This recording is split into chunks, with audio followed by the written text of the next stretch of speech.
Alright guys, welcome to part 5. This is going to be a really short video in comparison to the other ones.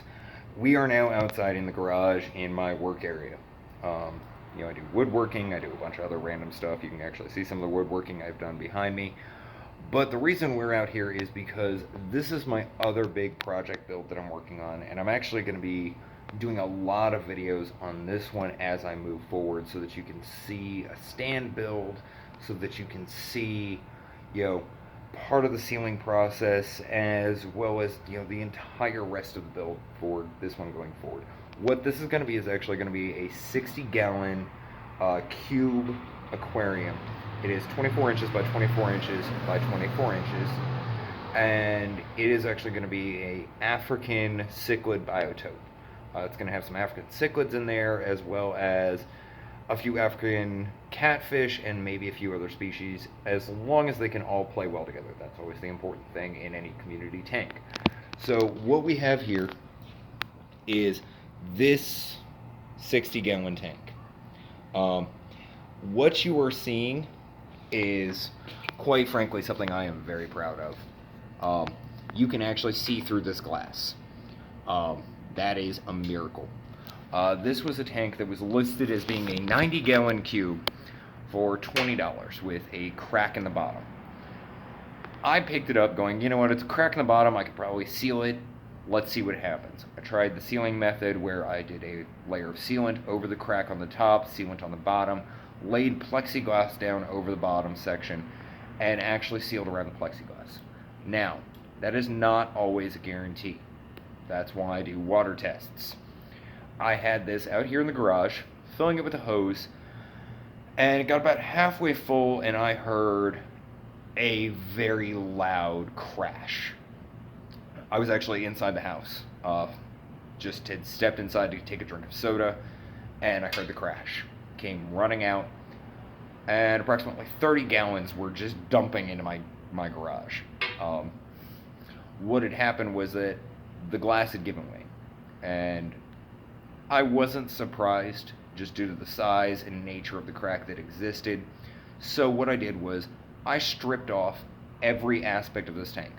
It actually originally had this kind of ugly trim to it around the top and bottom sections, and I stripped that off. Half of it broke in the process of being stripped off, and chucked it. Just chucked in the trash. It's not going to be reusable.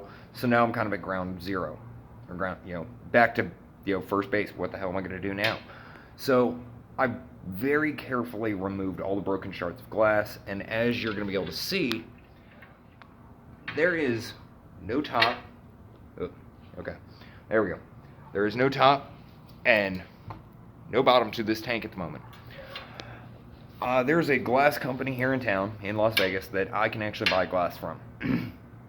I can get a sheet that will fit this bottom panel, be the dimensions that I require, which is 1/8 of an inch.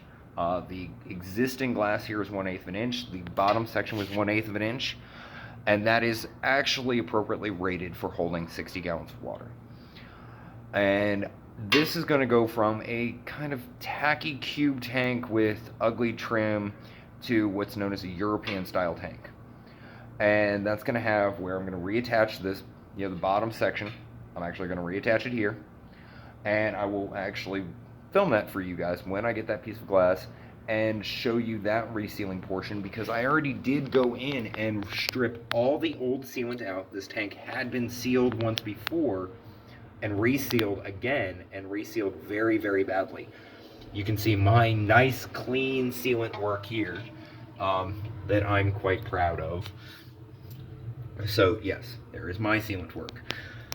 And I went through, honestly, more razor blades than I can count. Probably, I think it was about a package of 50, just scraping this thing clean with vinegar, water, razor blades, and literally 2.5 days of elbow grease on this glass. It had been left outside for God knows how long. It was in horrible shape, but for 20 bucks, I got a deal.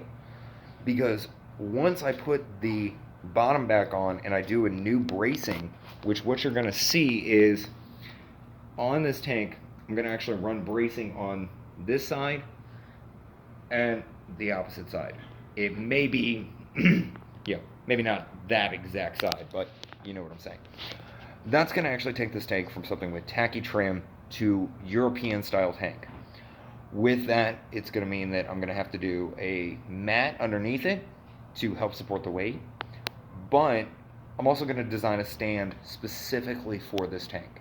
And this tank is actually going to be going into my wife and mine's bedroom. She actually requested that it go there. Go figure. I think she's starting to like fish. Maybe. So, this tank is going to be going in there. And you guys are going to get to follow the entire progress of this thing being built from the ground up. So right now what you're seeing is some very bare bones work that I did of stripping out the old sealant and cleaning it and taking it back to where it's just 4 walls and a bunch of sealant. So hopefully you guys will actually like this, progression. And I will catch you guys later.